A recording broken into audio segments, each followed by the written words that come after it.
গত বছর 16 লক্ষ লোক বাংলাদেশ থেকে ইন্ডিয়া গিয়েছিল।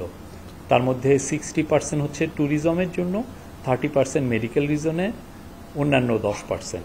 বাঁধের কথা আসছে, এটা থেকে অটোমেটিক রিলিজটা হয়েছে। এত পানির উচ্চতা, এত পানি, ফলে এটার থেকে পানি অটোমেটিক রিলিজ হয়েছে। প্রণয় বর্মা বলেছেন যে ওনারা বাংলাদেশের সাথে কাজ করতে চান, বাংলাদেশকে ওনারা বাংলাদেশের শেয়ার্ড প্রসপ্যারিটি বাংলাদেশ এবং ইন্ডিয়ার মধ্যে ওইটার ব্যাপারে ওনারা এমফাসিস দিয়েছেন।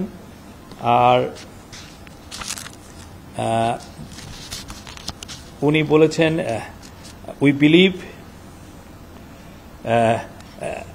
we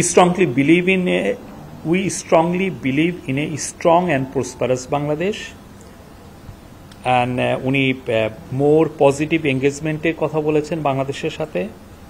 এবং উনি কয়েকটা বিষয় এসছে, তার মধ্যে খুবই কিছুটা মাইনরিটির নিয়ে একটু কথা উঠছে, বাট এটা খুবই ব্রিফলি মাইনরিটি ইস্যু নিয়ে। আর কিছু কথা এসছে যে পিপল টু পিপল এঙ্গেজমেন্টের কথা। উনি বলেছেন যে গত বছর 16 লক্ষ লোক বাংলাদেশ থেকে ইন্ডিয়া গিয়েছিল। তার মধ্যে 60% হচ্ছে ট্যুরিজমের জন্য, 30% মেডিকেল রিজনে, অন্যান্য 10%। এবং এটা মানে বিশ্বের মধ্যে কোনো দেশের this is the largest visa operation ইন্ডিয়ার বাংলাদেশে যেটা। অ্যান্ড উনি বলেছেন we are really looking forward to working together. তারপরে এই ত্রিপুরায় আপনারা জানেন যে বৃষ্টি হয়েছে, সেটার কথা এসছে। উনি বলেছেন যে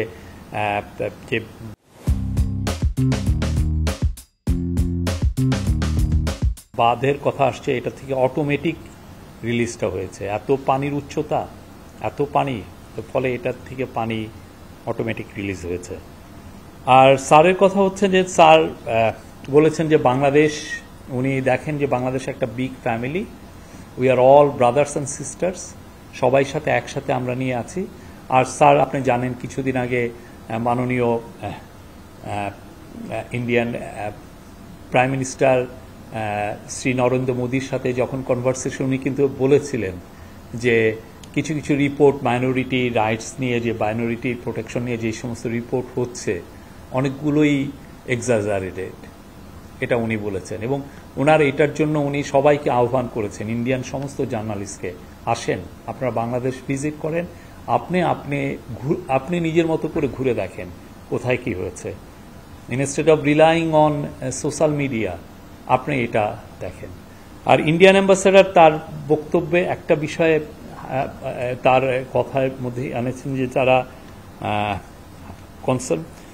ওনারা খুবই কনসার্ন অ্যাবাউট সিকিউরিটি বাংলাদেশে ইন্ডিয়ান এম্বাসি এবং ইন্ডিয়ান যে এম্বাসির যে এস্টাবলিশমেন্টের নিয়ে। আপনারা জানেন যে সোশ্যাল মিডিয়াতে কিছু পোস্ট হচ্ছে যেটা দুঃখজনক, যারা এটা করছেন এটা খুবই দুঃখজনক। প্লাস সিচুয়েশন, উনি বলছেন যে ত্রিপুরা যেটা ফ্লাড হচ্ছে বা ওই রিজিয়নে, এটা খুবই আনপ্রেসিডেন্টেড একটা ফ্লাড।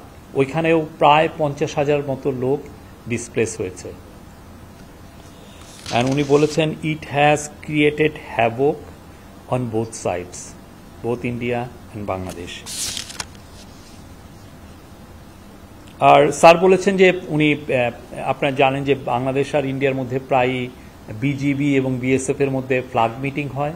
তো স্যার বলেছেন যে এরকম কোনো কোলাবোরেশন করা যায় কি না, যে আমরা আর ইন্ডিয়া মানে হাই লেভেল ফ্ল্যাগ মিটিং, যখনই এই ধরনের এই যে বন্যার হঠাৎ করে, যেহেতু আমরা আর ইন্ডিয়া একই ক্যাচমেন্ট এরিয়া শেয়ার করি বা একই অনেক ক্ষেত্রে আমাদের ডেল্টাটাও ওভারল্যাপ করে, সেক্ষেত্রে এই যে ওয়াটার, তো we share the same water. তো সেই জন্য ওনার কথা হচ্ছে যে এই মানে খুবই হাই লেভেল একটা কোলাবোরেশন, এবং এটার জন্য এমার্জেন্সি সিচুয়েশনে এটা যাতে অ্যাক্টিভেট করা যায়, খুব দ্রুত মিটিং নিয়ে এটা জানানো।